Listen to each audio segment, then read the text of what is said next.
किसान आंदोलन से जुड़ी याचिका पर सुप्रीम कोर्ट ने तो अपना फैसला सुना दिया था, लेकिन अब हाई कोर्ट ने भी किसान आंदोलन से जुड़ी याचिका पर आखिर क्या कह दिया है।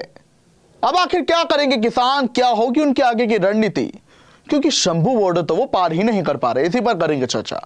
नमस्कार, सिटी तक देख रहे हैं आप, मैं हूं आपके साथ ओम पाटिल।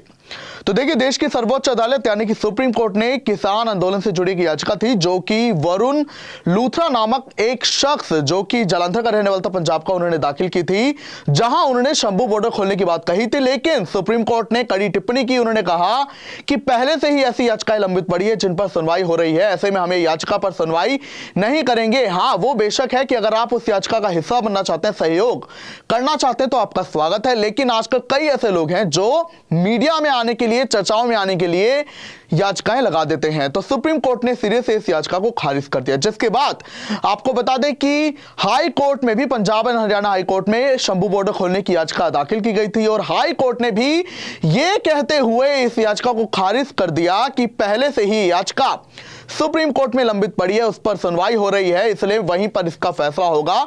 हम इस याचिका पर सुनवाई नहीं करेंगे। जिसके बाद जो याचिका करता था उसने अपनी याचिका को ही वापस ले लिया है। उधर किसान आंदोलन पर भी बड़ी अपडेट लगातार आ रही है, जहां किसानों को दिल्ली कूच करना है पर वो नहीं कर पा रहे हैं और अब वो बड़ी रणनीति बनाने की ओर हैं। इसी बीच आपको ये बड़ी जानकारी दे दे, डल्लेवाल, जगजीत सिंह डल्लेवाल जो कि मरण व्रत पर बैठे हैं, वो अब 15वें दिन में प्रवेश कर चुके हैं अपने मरण व्रत के। और ऐसे में उनके हेल्थ बुलेटिन को लेकर खबर आई है कि उनका 11 किलो वजन घट चुका है। यहां तक कि अभिमन्यु कोहाड़ का कहना है कि उनकी किडनी और लीवर पर भी असर पड़ा है मरण व्रत से, और वो स्टेज पर भी आने की हालत में नहीं है, क्योंकि वो स्टेज पर बैठकर किसानों को संबोधित करते हैं। इसकी उन्होंने पोस्ट भी सोशल मीडिया अकाउंट में अपने साझा की थी।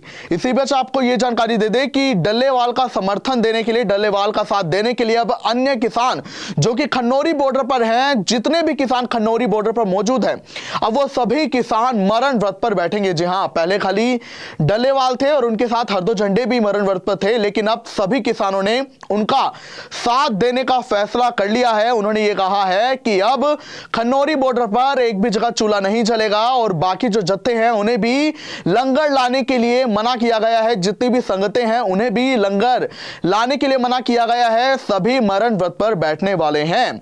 वहीं आपको यह जानकारी दे दे, साथ ही उनकी तरफ से यह भी अपील की गई है कि ज्यादा से ज्यादा किसान इस संघर्ष का हिस्सा बने, डल्लेवाल को समर्थन दे, आकर इकट्ठे हों। तो इसी के लिए आपको जानकारी दे दे कि अब सभी किसान मरण व्रत पर बैठने वाले हैं। इसके अलावा आपको यह भी जानकारी दे दें कि 11 दिसंबर को डल्लेवाल जो है, क्योंकि वो मरण व्रत पर बैठे हैं, तो उनकी कामना के लिए जो है पंजाब के सभी गांवों में जितने भी धार्मिक स्थल हैं वहां पर अरदास लगाई जाएगी। उसका ऐलान किसान संगठनों की ओर से किया गया है। दूसरी ओर आपको बता दें, जहां शंभू बॉर्डर पर सरवर सिंह पंधेर के नेतृत्व में किसान दिल्ली कूच के तैयारी में है, दिल्ली कूच पर अड़े हुए हैं। तो ऐसे में जहां आंसू गैस के गोले भी शंभू बॉर्डर पर दागे गए थे किसानों पर, तो जो सरवर सिंह पंधेर उन्होंने कहा कि हमने सफाई की है शंभू बॉर्डर पर, जो गंदगी थी हमने सारी हटा दी है और जो आंसू गैस के गोले छोड़े हुए थे उनका असर अभी भी है।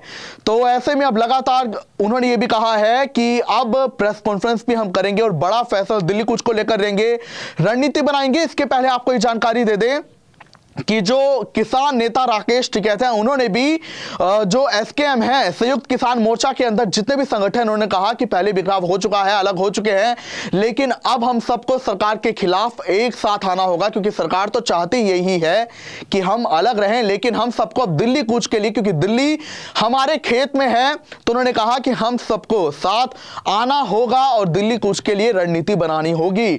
लेकिन फिलहाल शंभू बॉर्डर पर अभी अकेले सरवर सिंह पंधेर जो नेतृत्व कर रहे हैं इस दिल्ली कूच का, वो रणनीति बनाने में लगे हुए हैं। तो अब ये देखना होगा कि जहां किसान आंदोलन को लेकर लगातार चिंगारी सुलगी हुई है, हरियाणा की खापों ने भी समर्थन का ऐलान किया है, तो दूसरी ओर शंभू बॉर्डर भी किसान नहीं पार कर पाए हैं, और अगर कर भी लें तो दिल्ली के सिंघू बॉर्डर पर भी कड़ी सुरक्षा है, बैरिकेडिंग भी तगड़े लेवल पर की गई है, ताकि किसान दिल्ली का ये जो सिंघू बॉर्डर है उसे पार ना कर पाए।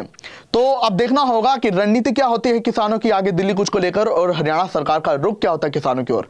आप क्या कहेंगे सब पर हमें जरूर बताएं, मैं चाहूंगा। नमस्कार, देखते रहिए सिटी टाइम का।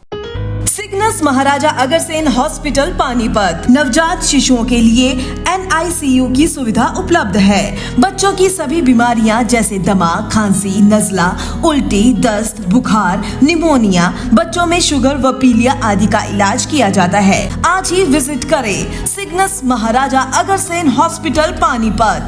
Mobile number 9215163855।